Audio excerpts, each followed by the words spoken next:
कहते हैं जी कल रात पेशावर में इमरान खान ने हुकूमत से निकलने के बाद पहला पावर शो किया, जिसमें उन्होंने जलसे से खिताब के दौरान कहा कि हम एक न्यूक्लियर मुल्क हैं और इस मुल्क को उन लोगों के हवाले कर दिया गया जिनके पैसे और असासे बाहर पड़े हैं, इसमें कोई शक नहीं है।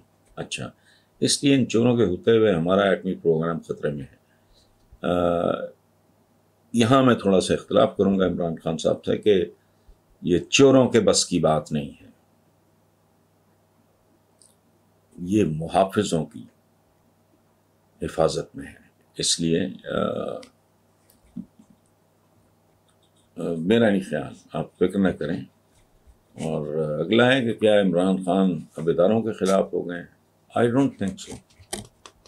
इमरान बड़ा ही ख़तरनाक हद तक एक वतन परस्त आदमी है और वतन से मोहब्बत करने वाला कोई भी आदमी, जिस तरह के हमारे हालात हैं जोग्राफियाई, मैं तफसील में नहीं जाता, तो हमारे पास एक ही तो मुस्तहकम जानदार ताकतवर इदारा है, फ़ौज पाकिस्तान। बाकी तो जिनका जो कुछ हाल है उनके बारे में तो मुहावरे बने हुए हैं।